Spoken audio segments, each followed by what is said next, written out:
You're watching Campaign 2024 live. This is KCTV 5 News. Now at 6, we continue our comprehensive coverage of this year's Missouri and Kansas primaries. Thank you for being with us tonight. I'm Zach Summers. And I'm Carolyn Long. We do have live coverage inside 3 Missouri governor candidate camps. Plus, here in about 15 minutes, we'll give you a look at the Missouri U.S. Senate race. But first, whether you're a voter in Missouri or Kansas, you have about 59 minutes to get to the polls if you haven't already. Remember, if you are in line before 7, they have to let you vote. Okay, yes, there is still time. And live now to a Johnson County voting precinct to track voter turnout. We are tracking Kansas voters with Alex Love, but we begin here with KCTV5's Gianni Navarro at the Tony Aguirre Community Center. Gianni, how is everything looking? We're in the final moments of the primary now.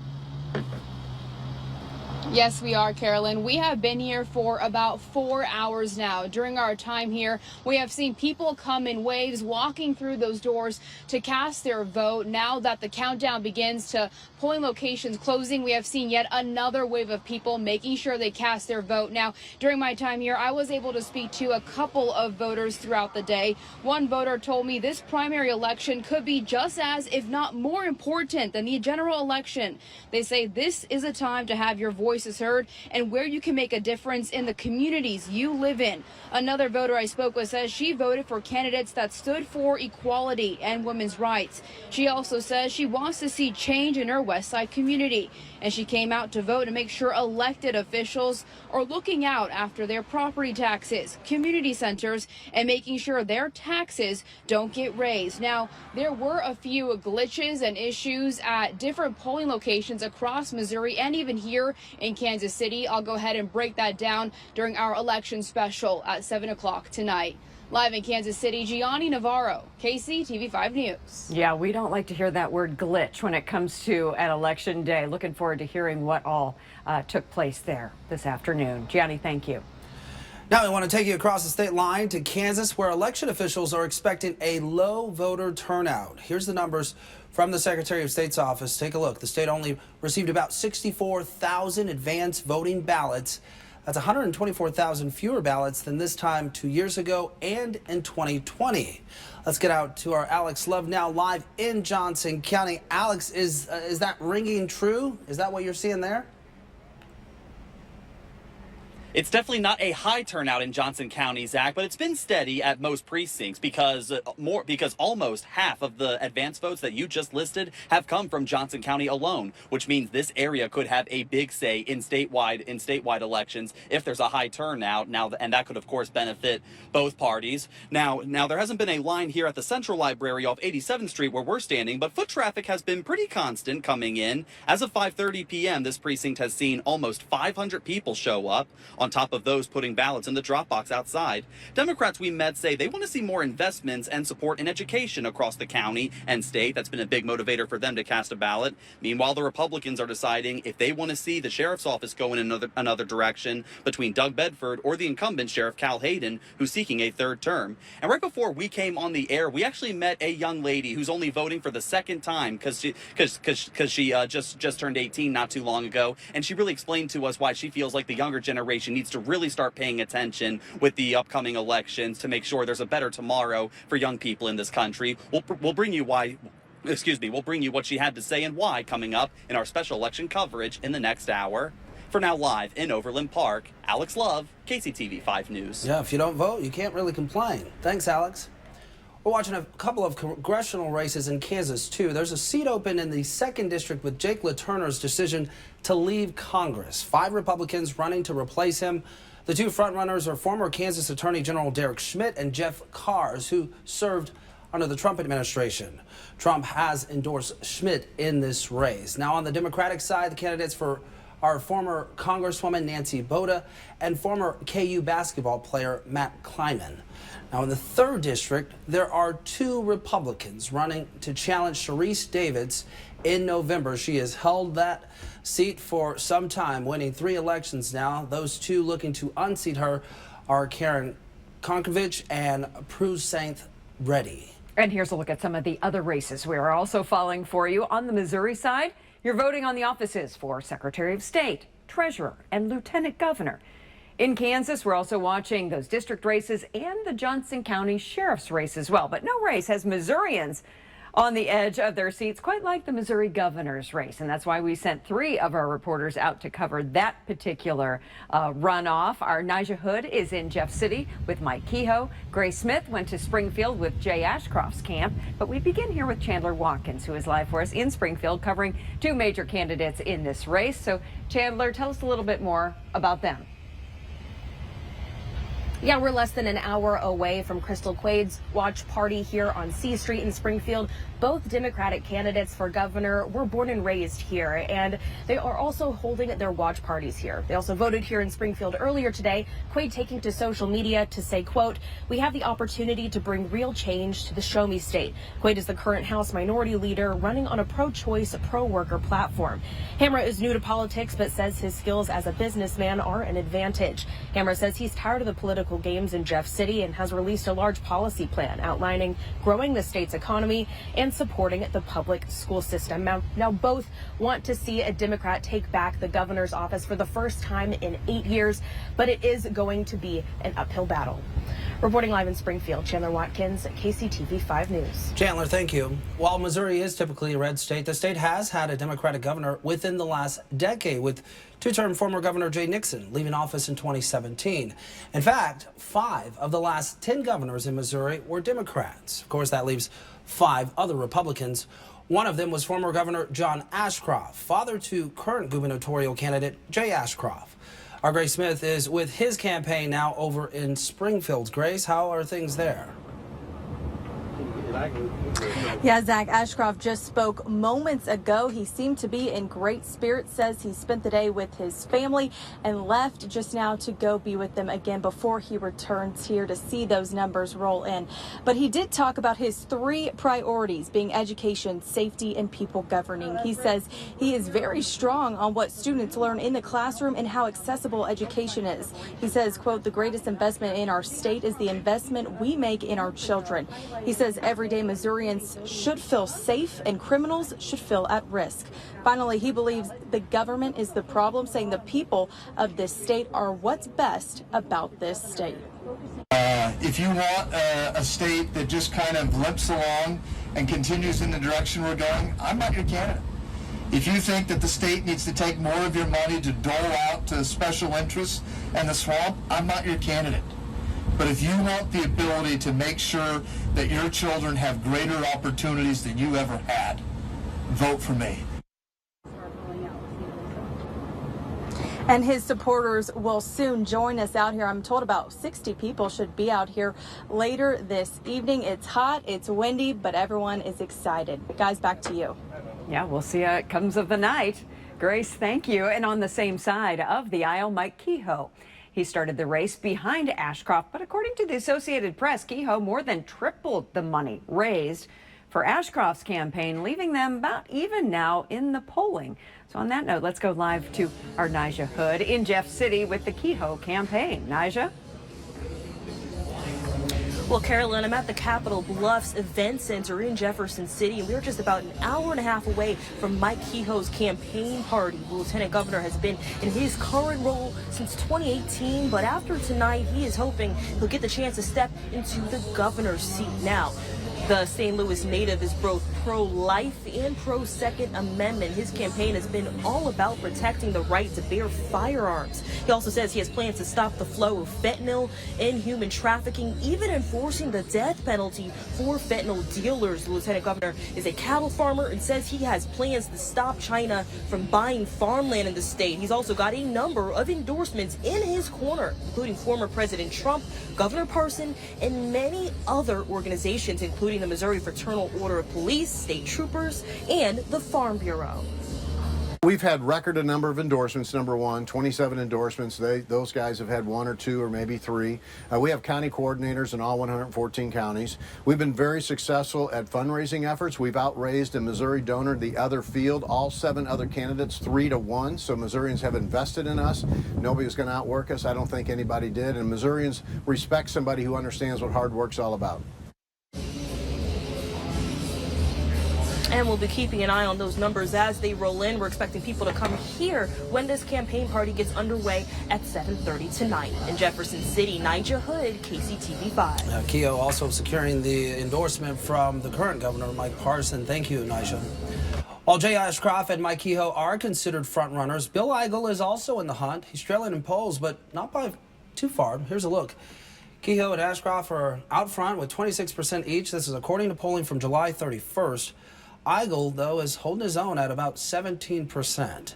And a reminder, be sure to tune in to our special 3-hour coverage of every race affecting us here in the Metro. We'll have live results, analysis. The special starts in about an hour, goes until 10 p.m. You can watch it on KCTV5.com. You can also watch it live on our sister station, KSMO.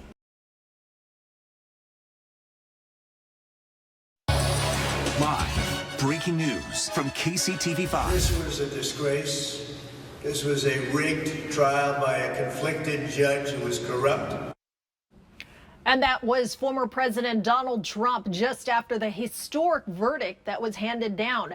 Guilty on all 34 counts in his New York hush money trial. Trump is the first former president ever found guilty of criminal charges in United States history. But what effect this will have on the November election remains to be seen. Trump's sentencing is scheduled for July 11th. Now, the judge could sentence him to probation or up to 4 years for each count in state prison with a maximum of 20 years. Now, no matter what the sentence is, it won't stop Trump from being on the ballot in November. Yeah, let's get our team coverage started of this historic verdict. We begin outside the courtroom in Manhattan with CNN's Julia Benbrook.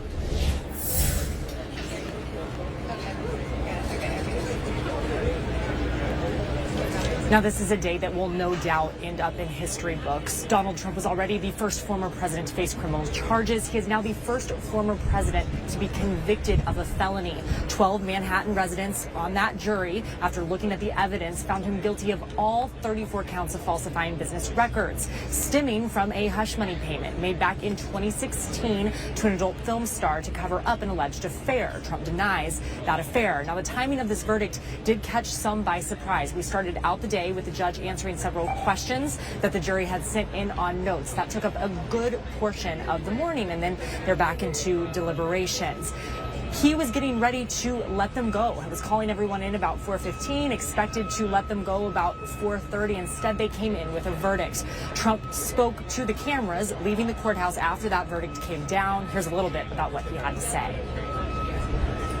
The real verdict is going to be November 5th by the people. And they know what happened here, and everybody knows what happened here. Now, he, of course, is currently seeking another 4 years in the White House. He is the presumptive GOP nominee, and sentencing for this trial is scheduled for July 11th. That date is significant because it is just a few days before the Republican National Convention. Trump does have a press conference scheduled tomorrow for 11 a.m. outside of Trump Tower. Reporting live in Manhattan, I'm Julia Benbrook. Julia, thank you. Missouri and Kansas lawmakers took to X, formerly Twitter, to react to the conviction. Missouri Senator Eric Schmidt chiming in on X to call it a Soviet-style show trial, saying that the American people will reject this unprecedented lawfare in November.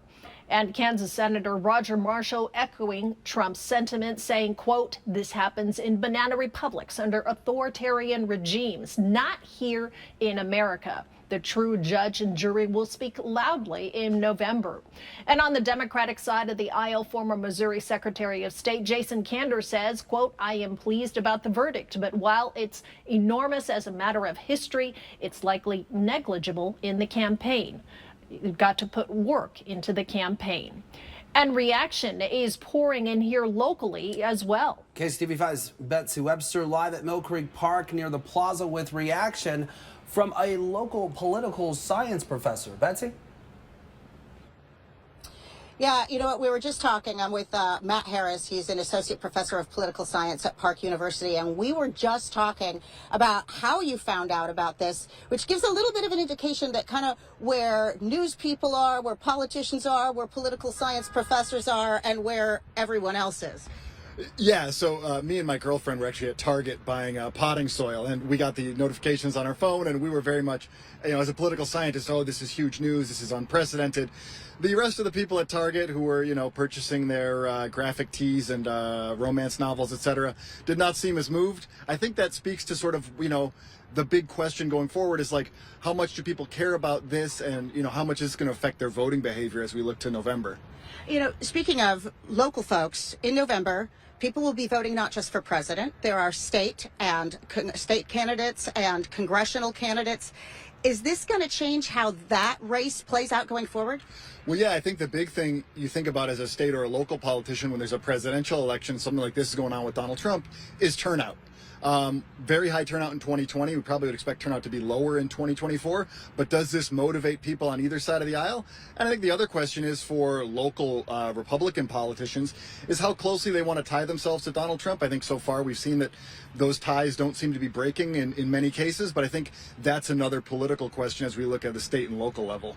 All right, thanks for your time. We'll talk a lot more right after we wrap up this live shot, and we'll have more coming up on KCTV 5 News at 10. For now, back to you.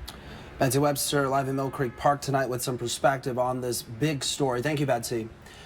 Storms and showers are making their way to the metro right now, and we could start seeing effects here in just a matter of hours. Yeah, let's get you over to First Warn 5 Chief Meteorologist Luke Doris for a closer look at today's First Warn. Luke? Yeah, we have one now. We've had our eyes all week long on this switch to showers as we got to the end of the week. That's why we've had a first warn on Friday. We've got one on tonight now, too, as we watch this batch move in out of the west. Now, this isn't just a big hammer that is going to bring horrendous weather our way, but it is going to bring us some rain after what has been a long sunny stretch. So there's your first warn this evening through Friday. What are we looking at here? Showers and a few thunderstorms, and it does look to be off and on. That means that we'll have some dry gaps and then some periods of rain. There is a low severe risk this evening. It's not for the metro, but for some of our Kansas counties. You can see where we've got the green. That's a level 1 out of 5. Not impossible to have some hail and some high winds, though it's not necessarily expected.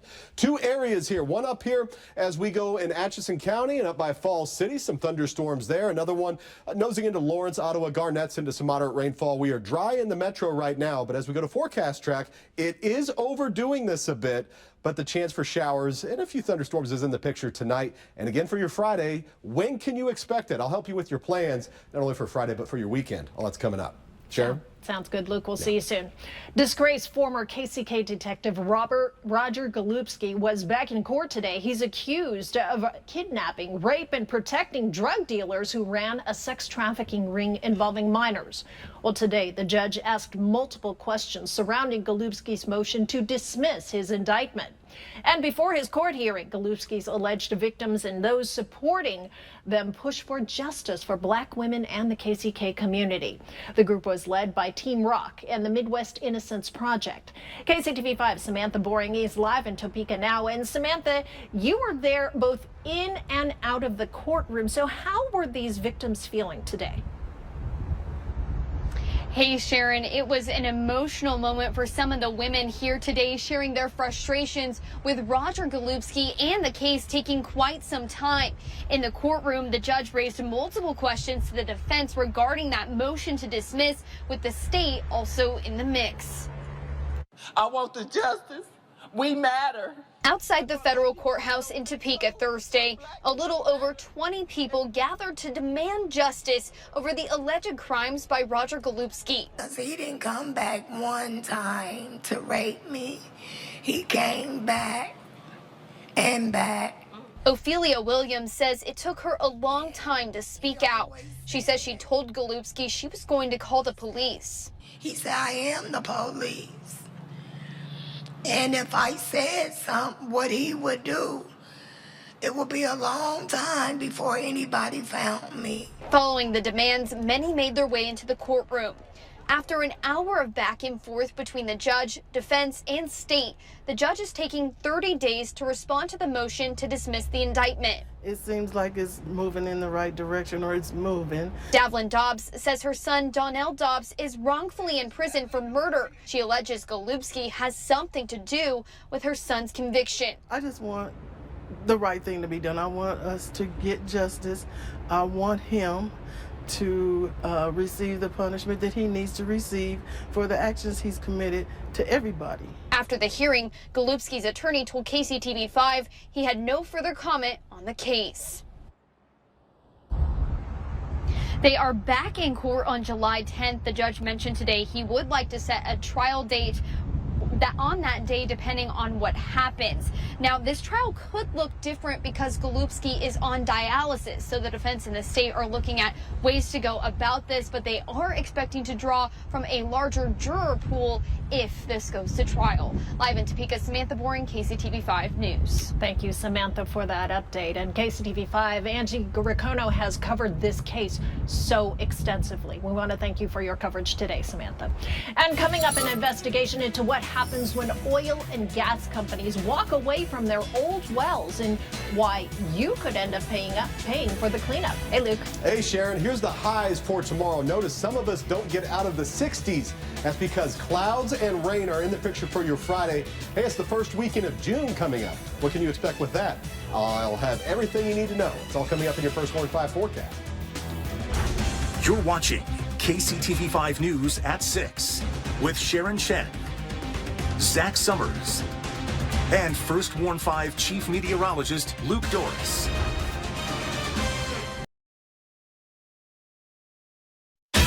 You're watching Kansas City Television live. This is KCTV5 News at 10. Because number one, why they wait so long? Number two is, what's the plan? It is the question every voter is asking tonight. What happens now? You're looking live at the White House, where there will be a new president in just 6 months. Thank you for joining us on this Sunday night. I'm Zach Summers. And I'm Gianni Navarro. In a historic and stunning move, President Biden has ended his re-election bid just 106 days before Election Day, and he's throwing his support behind his vice president. In a tweet, the president says picking Kamala Harris was, quote, the best decision I've ever made. Today, I want to offer my full support and endorsement for Kamala to be the nominee of our party this year. Ultimately, it will be up to the nearly 4,000 delegates who will vote at next month's Democratic National Convention in Chicago. Natalie Brand is live outside the White House with the latest in this campaign shakeup.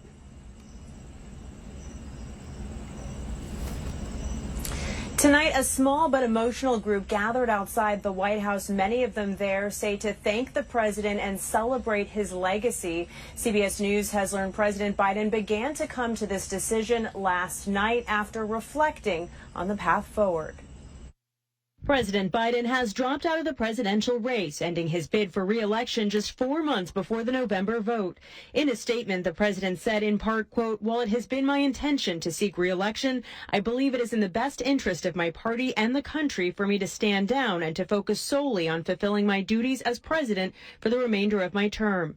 Biden's decision followed a debate performance that prompted more than 36 Democratic lawmakers to urge him to pull out of the race. One of his closest allies, Delaware Senator Chris Coons, called it a very difficult decision. The challenge of seeing this moment and of recognizing what was in the best interest of the nation was a significant challenge. I still believe he could have beaten Donald Trump. The president's change of heart comes 1 month ahead of the Democratic National Convention in Chicago. Jamie Harrison is the chair of the DNC. This president, Joe Biden, has been a transformational president. He's been a great leader. President Biden offered his full support and endorsement of Vice President Kamala Harris. In a statement, she said she's honored and that it's her intention to earn and win the nomination. Political heavyweights are already backing Vice President Harris, including both Clintons and many members of Congress. The framework of the race is clear at this point. Kamala Harris is going to prosecute this case for democracy and freedom across the country. Across the country, voters reacted. From the battleground state of Wisconsin, Biden dropping out now really kind of changes a lot of what I was thinking as well, having to learn about a new candidate. To the nation's capital, where some supporters gathered to express their admiration for the president, including David Kiva, who has worked for him. I'm here today to help to celebrate his legacy and all that he's accomplished on so many issues, including the one that I work on, which is climate. The DNC says in the coming days, the party will undertake a transparent and orderly process to move forward as a united Democratic Party. CBS News has learned Vice President Harris spent the afternoon making calls to members of Congress. As of tonight, she has more than 100 endorsements from Democratic lawmakers to elected officials such as governors. As for President Biden, he's expected to address the nation on this matter later this week. Live at the White House, I'm Natalie Brand. Back to you. Thank you. Voters on both sides of the state line are reacting to the news. Just like the politicians that represent them, there are a wide range of thoughts and feelings out there tonight. Our Ryan Hennessy joins us live from the plaza. Ryan, what are you hearing from potential voters tonight? Yeah, so everyone in Kansas City is talking about the race for President, Zach, and the late withdrawal of Biden, which is being met with some pretty mixed feelings. I was surprised, but not surprised. I thought he was going to stay in, possibly. Now I'm kind of shocked that he's now putting all his bets under Kamala Harris. Still, others thought that news of Biden dropping out was coming. I think that's a good thing that he stepped aside. I wish he would have done it sooner, maybe 6 months ago or so, instead of waiting so close to the election. But for the most part, people are sticking along party lines. But it doesn't matter to me who's on the Democratic ticket. I'm voting Democrat. So your name could be on the ticket. I'll vote for you. Harris would be the first black female president. Some think she has the experience, while others aren't so sure. I think she has a ton of experience. She was a senator before. She was a prosecutor for a long time. And of course, she's been the vice president. I just don't like her past history personally. I would prefer somebody else. For me, Andrew Yang is who I really like to see. But ultimately, the people we spoke with told me that the change in name for the Democrats gives an advantage to the Republicans. I think at this point it's kind of too late in the game, and I don't think Kamala Harris is kind of strong enough, at least with like the public opinion, to actually have like that much of a fight against Trump. I think Donald Trump can win. Yeah, I think he can win. I would think he could win, but you never know these days. Never know. Now, this is a hot topic that will surely be discussed throughout this week. We do know that Biden is going to expand upon his decision to not seek re-election sometime this week. So we hope that that will actually help maybe Kansas City voters figure out who they want to throw their support behind. Reported from the plaza, Ryan Hennessy, KCTV5. Ryan, thank you so much for that. And tonight, other big-name Democrats are throwing their support behind Vice President Harris. The list includes Bill and Hillary Clinton, 159 U.S. representatives and senators, including Missouri's Cori Bush and Kansas City Mayor Quentin Lucas. In a post on X, Lucas shared this picture of him and the VP sharing the stage at a mayor's conference earlier this year. He calls Harris, quote, brilliant, experienced, personable, and relatable. By the way, Lucas is one of the nearly 4,000 delegates who will choose the next nominee. I talked to other local Democratic leaders about what's next for their party and what it would mean to see Kamala Harris at the top of the ticket. In her years as vice president, I think she has a proven track record. Representation is extremely important. Female Democratic leaders in Kansas City are throwing their support behind Kamala Harris for president. Mayor Pro Tem and 5th District Councilwoman Raina Park Shaw says she thinks Harris would energize voters. She has a proven track record of being able to move initiatives forward, and her dedication to addressing issues facing our nation have been prevalent and evident in the way that she leads. Park Shaw says a candidate like Harris would advance social justice and equity issues, but to see a woman, especially a woman of color, at the top of the ticket would be a triumphant feat in itself. Would definitely make our government more inclusive. I believe that she represents transformative leadership that will unite and inspire all Americans, just given her gender and her ethnicity. As an African-American woman, actually, obviously would be excited about that for women overall. Congressional Hispanic Caucus Chair Nanette Berrigan also expressed her support for Harris. In a statement, she says Democrats will work to ensure Biden's legacy while supporting Vice President as a nominee moving forward. I think it only makes sense. As women of color, we have to stick together. Patricia Hernandez, a Democratic committee woman for Ward 12 and a member of the Missouri Latino Caucus, says Harris is more than qualified for the job. As a person that is in politics and a Mexican woman, I've never had someone who even remotely looks like me or my family. And so having her in the highest place in the land is just going to show us that anyone can be there. Any woman can be there. With reproductive rights possibly on the ballot in Missouri this November, Hernandez says it's pivotal to have a woman like Harris in the White House. And I'm very confident that we will. She will ensure that our rights are restored. She will absolutely fight for what is right. On the other side of the aisle, members of the Republican Party are also processing the news of Biden stepping out of this presidential race. That's right. KCTV5's Mark Paulos joins us live in the studio after speaking to Republican lawmakers at the national and local level. Mark, what are they saying?